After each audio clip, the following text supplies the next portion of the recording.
अस्सलाम वालेकुम, मैं हूं जावेद फ़ारूकी।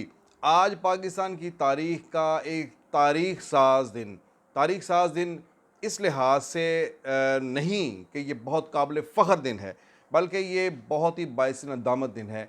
जिस दिन कुछ ऐसे काम हुए हैं जिसमें मतलब मुझे तो अच्छा नहीं लगा। ये एक जमहूरी अमल, उसे सबोटाज करने की कोशिश की गई। एक हद तक मैं इमरान ख़ान के साथ हूँ कि इमरान ख़ान ने जिस तरह से जो कौमी हमीयत का, गैरत का जो केस तैयार किया और जो मुद्दा उठाया, उस हवाले से मैं बिल्कुल इमरान ख़ान के साथ हूँ। लेकिन उन्होंने आज पार्लियामेंट के साथ जो खिलवाड़ किया, वो कतई उसे किसी सूरत उसका जो है वो कोई भी जमहूरियत पसंद शख्स जो है वो साथ नहीं दे सकता। क्या है इसमें? अगर आप हुकूमत से अपोज़िशन में आकर बैठ जाएँगे तो क्या कौन-सी क़यामत कौन-सी आ जाएगी? और ये बात तो इमरान ख़ान ने खुद अपने तकारीर में अंदर कर के डी चौक पे तकरीरें की और दुन मुल्क भर में तकरीरें की और अपने सियासी कारकुनों को ये सियासी तरबियत दी कि मैं बिल्कुल असूल की सियासत करूँगा, मैं बिल्कुल इस चीज़ पर मुझे कोई नहीं होगा कि मैं अगर अक्सरियत खो दूँ ऐवान में, तो हुकूमत से उठकर अपोज़िशन के बेंचों के ऊपर बैठकर अपोज़िशन शुरू कर दूँगा। लेकिन आज हुआ क्या खान साहब को? खान साहब एक ऐसे ट्रैप में आ गए और ऐसे अपने मुशीरों के उनके अंदर जो है वो घिर गए कि जिन्हें इसके अलावा कुछ नज़र नहीं आता कि इक़्तिदार से बाहर नहीं निकलना चाहिए। यानी आप ये देखें कि एक ऐसी आज ये मतलब जब तक इमरान ख़ान ने ये बात की जलसों में कि इस तरह से ये ख़त आते हैं, इस तरह से ये पैगाम आते हैं कि पाकिस्तान के अंदर हुकूमतें तब्दील कर दी जाएँ, ये बातें अपनी जगह पर ठीक है। लेकिन आज जिस तरह से इस सारे ख़त का, इस सारे चीज़ का ड्रॉप सीन हुआ है, उससे लगा है कि ये सारे का सारा एक ड्रामा तश्कील दिया गया है, जिसमें तमाम पिछले 1 महीने के अंदर 20-25 दिन के अंदर एक ऐसा ऐसा प्लॉट तैयार किया गया ड्रामे का, जिसमें ये एक ख़त से जो बात शुरू हुई और कहा कि जनाब ये बाहर से पाकिस्तान के अंदर जो है, ये एक हुकूमत को ख़त्म करने की साज़िश की गई है और उस साज़िश के अंदर तमाम आपने सारी की सारी अपोज़िशन जो है उसे उस साज़िश के अंदर शरीक कर दिया और सबको गद्दार करार दे दिया। सिर्फ़ इस बात पर कि इमरान ख़ान की हुकूमत ख़त्म हो रही है, इसलिए बाकी सारा पाकिस्तान गद्दार है। ये कहाँ की ये कहाँ की जो है वो जमहूरियत है और कहाँ का जमहूरी रवैया है कि अपने अलावा आपको हर बंदा ही गद्दार नज़र आता है। मुझे बड़ा ही अफ़सोस हो रहा है आज की ये व्लॉग करते हुए और आज जिस अंदाज़ से यानी ये देखें कि लॉ मिनिस्टर ने उठकर एक लॉ पॉइंट बयान किया कि जनाब एक ख़त जो है वो पेश हुआ है और नेशनल सिक्योरिटी की कमेटी में पेश हुआ है और उसके ऊपर ये साबित हुआ है कि बाहर से साजिश हो रही है। डिप्टी स्पीकर जो हैं वो ये बात सुन रहे हैं, फर्स्ट टाइम ये सुन रहे हैं और डिप्टी स्पीकर ने विदिन 30 सेकंड अपनी अदालत लगाकर उस लॉ मिनिस्टर के उस लॉ पॉइंट का जो है वो उस केस का जो उनके सामने पेश किया गया उसका फैसला भी उस अदालत ने दे दिया 30 सेकंड के अंदर। और पूरी एक तहरीक अदम एतमाद जिसके ऊपर जो ऐवान के तकरीबन 200 अरकान जिन्होंने वोट डालना था, उसके हक़ में डालना था, उस तमाम की तमाम तहरीक अदम एतमाद को उन्होंने रिजेक्ट कर दिया। उन्होंने कहा कि ये रिजेक्ट है। अच्छा, ये रिजेक्ट की गई है तो किस बुनियाद पर रिजेक्ट की गई? अब ये मामला अगरचे अदालत में है, हम इस पर ज़्यादा कमेंट नहीं कर सकते, लेकिन मैं तो सिर्फ़ एक पार्लियामेंट्री पॉइंट ऑफ व्यू से इसके ऊपर अपनी राय अपनी उसका इज़हार करने का मैं ये समझता हूँ कि उसमें कोई मुज़ायका नहीं होगा। यानी एक पार्लियामेंट की प्रोसीडिंग हमेशा से हम जो है उसे कवर करते आए हैं। पार्लियामेंट में जब भी कोई एक छोटे से छोटा केस जो है पेश होता है, अगर किसी रुकन पार्लियामेंट की तहरीक इस्तेहकाक पेश होती है कि मैं फ़लाँ डिप्टी कमिश्नर के ऑफ़िस में गया हूँ, वहाँ पर मेरे शायान शान जो है वो मेरा साथ सलूक नहीं किया गया, मुझे गेट पे बाहर बिठाया गया, मेरी बात नहीं सुनी गई, मेरी तज़लील की गई, मुझे नज़रअंदाज़ किया गया। कम से कम यही है ना कि नज़रअंदाज़ किया गया, तज़लील तो चलो दूर की बात है। तो नज़रअंदाज़ किए जाने पर बतौर मेंबर पार्लियामेंट मैं इतने अवाम का नुमाइंदा हूँ, मेरा इस्तेहकाक मजरूह हुआ है। ये है एक तहरीक इस्तेहकाक, एक रुकन पार्लियामेंट का इस्तेहकाक जब मजरूह होता है, तो वो उसके ऊपर एक इस्तेहकाक की करारदाद तहरीक इस्तेहकाक लेके आता है असेंबली के अंदर। ये एक रूटीन का एक केस है जो पार्लियामेंटेरियंस को जो पेश आता है, जो पार्लियामेंट को पेश आता है। उसके अंदर पार्लियामेंट के एक्ट करने का एक तरीक़ाकार वज़ा किया गया है। इस किस्म की शिकायत के लिए इस्तेहकाक कमेटी बनाई गई है। उस इस्तेहकाक कमेटी में वो इस्तेहकाक का केस चला जाता है। वो उसके ऊपर बैठकर उसमें लंबी चौड़ी डिबेट होती है, डेलिब्रेशंस होती हैं जिसमें दोनों फ्री कैन को सुना जाता है। अच्छा, अभी जिस डिप्टी कमिश्नर ने इस्तेहकाक मजरू किया उसे भी तलब किया जाए, उसका नुक्ता नज़र भी, वो गोया एक लाइक अ कोर्ट वो कमेटी जो है वो एक्ट करती है और उसके अंदर दोनों फ्री कैन को सुनकर फिर उसके ऊपर कोई वो स्पीकर को दोबारा भेजा जाता है और स्पीकर उसके ऊपर रूलिंग देता है कि अच्छा अब इसका जो है ये फ़ैसला मैं ये सुनाता हूँ कि डिप्टी स्पीकर को वार्निंग देता हूँ या उसे सज़ा देता हूँ, या ये वो फिर गवर्नमेंट को कहता है मैं सिफारिश करता हूँ आप इसे ट्रांसफ़र कर दें या इसके खिलाफ कार्रवाई की जाए, या वो मामले को पैचअप के साथ ख़त्म कर देता है। यानी ये एक मामूली नौइयत का जो मामला है, इसके लिए भी एक पूरा पार्लियामेंट्री प्रोसीजर है।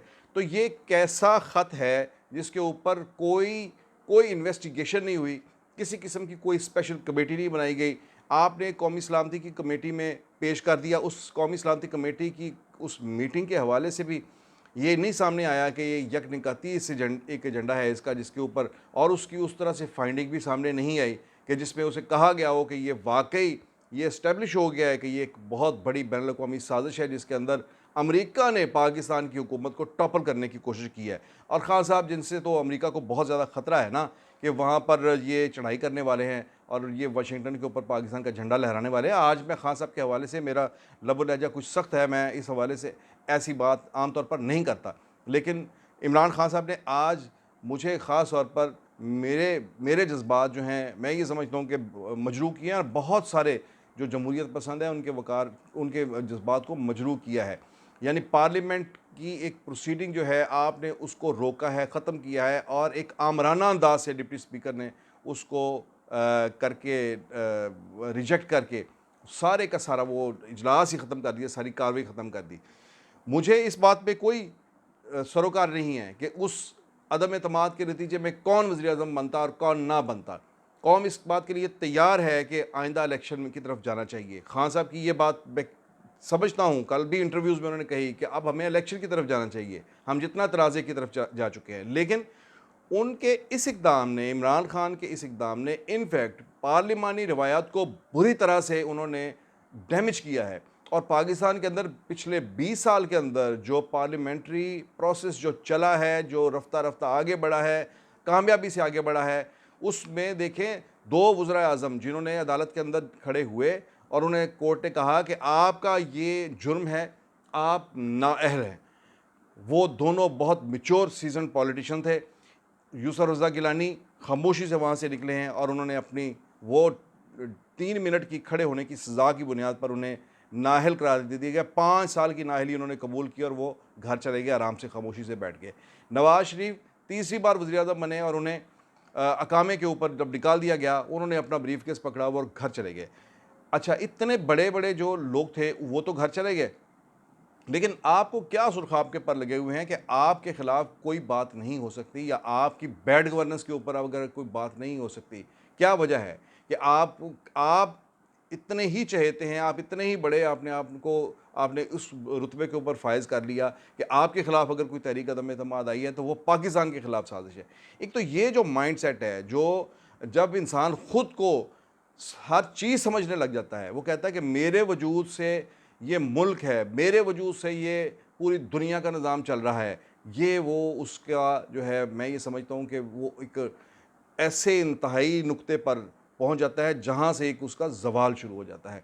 ये बिल्कुल कतई अच्छी सियासत नहीं है। खान साहब ने इस किस्म की ये पॉलिटिक्स करके ये ना सिर्फ़ पाकिस्तान को जूँ-जूँ वज़ारत उज़्मा के, मेरा ज़ाती तौर पर ख़्याल है कि जूँ-जूँ वज़ारत उज़्मा के वज़ीर-ए-आज़म के ऑफ़िस में बैठकर वो ये सियासत कर रहे हैं, वो पाकिस्तान की फ़ॉरेन पॉलिसी को नुकसान पहुँचा रहे हैं, पाकिस्तान को नुकसान पहुँचा रहे हैं, पाकिस्तान को दुनिया भर में आइसोलेट कर रहे हैं। ये बहुत बहुत ज़्यादा डैमेज कर रहे हैं पाकिस्तान को। सो ये एक जो है ये इंतहाई इस लिहाज से इसको जमहूरी हलकों में बिल्कुल अच्छा नहीं समझा गया। इसमें जो एक चीज़ नज़र आई है वो सिर्फ़ और सिर्फ ये है कि खान साहब जो पहले कहते थे कि मैं इस्तीफ़ा नहीं दूँगा, मैं 5 साल पूरे करूँगा, अब इस वक्त वो उनकी स्टेट ऑफ माइंड ये है कि वो सिर्फ़ अपनी एक अना की खातिर उन्होंने आज का ये इक़दाम किया है। वो अना क्या है?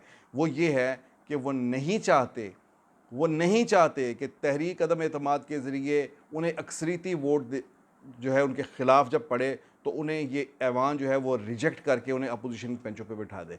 अब ये रिजेक्ट का लफ्ज़ नहीं है, ये पार्लिमानी रिवायात में ये होता है कि अक्सरियत नहीं है तो अपोजिशन में बैठ जाएँ। ये होता है पार्लियामेंट, जमहूरियतों में ये होता है। और जिस जमहूरियत के वो जहाँ पर उन्होंने सारा जवानी गुज़ार दी, जहाँ के वो गुण गाते हैं, वहाँ पर तो ये मामूल की बात है। 6-6 महीने बाद प्राइम मिनिस्टर आ जाते हैं और उस मुल्क को कोई फ़र्क नहीं पड़ता। लेकिन ये इन्होंने अब ये सिर्फ़ उस एक अना के सर पे खड़े हैं, जिसमें इनका मसला ये है कि ये चाहते हैं कि मुझे कोई वोट के ज़रिए पार्लियामेंट से ना निकाले, तहरीक अदम एतमाद के ज़रिए ना निकाले, मैं खुद ये जो पार्लियामेंट है, असेंबली है, मैं इसे खुद तोड़ूँ। इसलिए उन्होंने उस करारदाद को टर्मिनेट किया और उसके बाद फिर अपना वो इस्तेहकाक जो है उसे बहाल किया कि जिसमें वो असेंबली तोड़ सकते हैं, और वो उन्होंने सदर को समरी भेज दी असेंबली तोड़ने की। सिर्फ़ ये इसके पीछे एक अना है, इसके अलावा और कुछ नहीं है। दूसरी बात, आज और उनका ये इक़दाम जो है, इनफैक्ट अब वो ये चाह ये रहे हैं, इसको मैं वाइंड अप कर रहा हूँ, इनफैक्ट वो चाह ये रहे हैं, जो उनके तमाम जो उनके इंटरव्यूज़ पीछे उठाकर देख लें और जो कुछ भी है, चाह ये रहे हैं कि वो मुल्क के ताकतवर हल्के सीधी बात करते हैं, वो चाह रहे हैं कि फ़ौज जो है वो इंटरवेंशन करे और दरमियान में गारंटर बनकर फ़ौज हो, अदलिया हो, वो और अपोजिशन को बिठाएँ साथ और आइंदा इंतखाबात की तरफ बढ़ा जाए। और उनकी जो है इससे जो वो समझते हैं कि उनकी इससे कोई इज़्ज़त में कमी आ सकती है, उनकी कलगी नीचे हो सकती है, तो ये उन्हें इसका एक सेफ़ एग्ज़िट दिया जाए और विन विन पोजीशन पर आइंदा इंतखाबात के ऊपर बात जो है वो ख़त्म की जाए। तो ये तो एक खान साहब ने आज ये एक जो काम किया है, कहते हैं कि इमरान खान ने बहुत ज़्यादा काम डाला, बहुत बड़ा काम डाला, मैं कहता हूँ बहुत बड़ा गंद डाल दिया आज। दूसरी बात, आज पंजाब असम्बली के जो अंदर हुआ कि कायदे ऐवान का इंतखाब होना था, लेकिन इसी दौरान जो मरकज़ में जो कुछ हो गया, और आज सुबह से ही बहुत तेज़ थी एक्टिविटी। आज सुबह दिन का आगाज़ ही पंजाब के गवर्नर चौधरी सरवर की टर्मिनेशन से हुआ। उन्हें निकाल दिया गया, गवर्नर हाउस से निकाल दिया गया, उन्हें डी नोटिफाई कर दिया गया और टर्मिनेट किया गया। यानी ये भी नहीं है कि इस्तीफ़ा मांगा गया हो, नहीं, टर्मिनेट कर दिया गया, ओहदे से हटा दिया गया। ये एक ऐसे बंदे को जिसका इतना अरसा जो है उसने एक नून लीग को छोड़कर पीटीआई में शमूलियत इख्तियार की, उसकी एक बहुत तज़हीक करके उसे निकाला गया। वो इसलिए कि उनके बारे में ये ख़्याल था कि वो पंजाब के अंदर जो वज़ारत आला का जो नया इलेक्शन है उसके अंदर वो कोई रुकावट खड़ी कर रहे हैं। तो ये उनके ऊपर इल्ज़ाम है। इस इल्ज़ाम पर उन्हें जो है वो निकाला गया। उस पर उनकी प्रेस कॉन्फ्रेंस भी सामने आ गई। वो बड़ी धुआंधार उनकी प्रेस कॉन्फ्रेंस थी। आज जब ये कौमी असम्बली के अंदर ये सारा ड्रामा हुआ, जिसमें स्पीकर ने तहरीक अदम एतमाद को ख़त्म कर दिया और उसके बाद असम्बली तहलील कर दी गई, तो उसके फ़ौरन बाद फिर पंजाब असम्बली के अंदर जो कायदे ऐवान का इंतखाब होना था, उसमें हमज़ा शहबाज मुस्लिम लीग नून की तरफ से और हुकूमती अलायंस जो है उसकी तरफ से चौधरी परवेज़ लाई उम्मीदवार थे। कल के दिन तक चौधरी परवेज़ लाई को बहुत एडवांटेज हासिल था। उन्हें लगता था कि उन्हें मेजॉरिटी ऑफ द हाउस जो है उसकी हिमायत हासिल है। लेकिन आज पिछले 24 घंटे के दौरान हमज़ा शहबाज ने बड़ी अग्रेसिव कैंपेन चलाई और जोड़ तोड़ बहुत ज़ोरदार किस्म का किया, जिसमें वाज़े तौर पर हमज़ा शहबाज जो थे वो आगे निकल के आज के जो इजलास हुए, असेंबली इजलास से पहले जो पार्लिमानी पार्टियों के इजलास हुए, उसमें वाज़े तौर पर एक फ़र्क नज़र आ गया, जिसमें हमज़ा शहबाज के पास तकरीबन 200 के करीब अरकान थे जो उनके चैम्बर में थे, जिनका इजलास हुआ। दूसरी तरफ चौधरी साहब जो हैं स्पीकर साहब, उनके चैम्बर में जो इजलास हुआ उसमें उनके पास कोई 160 के अराउंड मेंबर्स जो मौजूद थे। सो इस तरह से उन्हें जब नज़र आ गया हुकूमत को कि उनके पास अरकान की कमी है, तो उसमें एक प्लान ये किया गया कि आज जो है ये वोटिंग ना ही करवाई जाए। इसके लिए तमाम हाउस को सील कर दिया गया, प्रेस गैलरी बंद कर दी गई। आज यानी इतना इंपॉर्टेंट दिन है जिसमें कायदे ऐवान ने मुंतखब होना है। ये हमने कभी भी नहीं देखा पार्लिमानी हिस्ट्री में, पंजाब असेंबली की हिस्ट्री में, कि कभी किसी वक्त कोई प्रेस गैलरी कायदे ऐवान का इंतखाब हो और प्रेस गैलरी जो है वो बंद हो। आज मीडिया को बिल्कुल बंद कर दिया गया उसका दाखिला, और फिर इसी जो थी कन्फ्यूजन, इसके अंदर इजलास बुलाया गया और एक बज़ाहिर एक प्लान के तहत वहाँ पर हंगामा आराई हुई, जिसमें वो अच्छा हंगामा भी इतना लंबा चौड़ा नहीं हुआ, 5 मिनट का 7 मिनट का हंगामा हुआ है, और उसी को बुनियाद बनाकर जो डिप्टी स्पीकर दोस्त मोहम्मद बिज़ारी हैं, उन्होंने इजलास जो है वो 6 तारीख तक मुलतवी कर दिया गया। लेकिन आज एजेंडे पे था कि आज कायदे-ए-ईमान का इंतखाब होना है। चलें, ये हंगामा आराई की बुनियाद पर आज नहीं हुआ, 6 तारीख को हो जाएगा, लेकिन इसके अंदर भी फैक्टर बुनियादी तौर पर वही है जो मरकज़ के अंदर जो कुछ हुआ है, उसी की बुनियाद पर जो है वो पंजाब में ये सामने देखते हुए कि अक्सरियत हासिल नहीं है हमें, तो चेयर ने उसी तरह से हाउस की कार्रवाई को बुलडोज़ किया है। सो ये इमरान खान हुकूमत जो है उसका ये अंदाज़, ये मैं समझता हूँ कि जो पिछले 20 दिन के अंदर, 20-25 दिन के अंदर इमरान खान ने जो पॉपुलैरिटी गेन की थी, संजीदा हलकों में एक सिम्पथी भी ली थी, ये आज के 2 इक़दामात जो हैं इसमें उनकी एक आमराना ज़हनियत सामने आई है और इसको किसी सूरत इसे एप्रिशिएट नहीं किया जा सकता। ये जो 20 साल का जो पार्लिमानी एक सफ़र है, ये इंतहाई अच्छा, बड़ा स्मूथ जा रहा था। इमरान खान साहब के इस इक़दाम से सुप्रीम कोर्ट को फिर इंटरवेंशन करना पड़ी है, और जब सुप्रीम कोर्ट को इंटरवेंशन करना पड़े तो इसका मतलब ये है कि आपके यहाँ स्मूथ सेलिंग नहीं हो रही पार्लिमानी सियासत के अंदर, और ये एक बहुत ही अफ़सोसनाक पहलू होता है। मेरी तो अब भी ये ख्वाहिश है, दुआ है कि ये हमारे जो पॉलिटिशियन हैं, ये एक बेहतर, मुस्बत और मैच्योर पॉलिटिकल अप्रोच का मुज़ाहरा करें और चीज़ों को बजाय इसके कि बाहर जाकर अदालतों में ये मामला तय हों, बेहतर है कि पार्लियामेंट के अंदर ही बैठें, एक दूसरे की शक्ल देखना जो है वो गवारा करें, इसके अपने अंदर इतनी करेज और गुंजाइश पैदा करें। इसी से जमहूरियत आगे बढ़ेगी, इसी से मुल्क आगे बढ़ेगा। अपना बहुत ख्याल रखिए, आइंदा व्लॉग में फिर मिलेंगे। अल्लाह हाफ़िज़।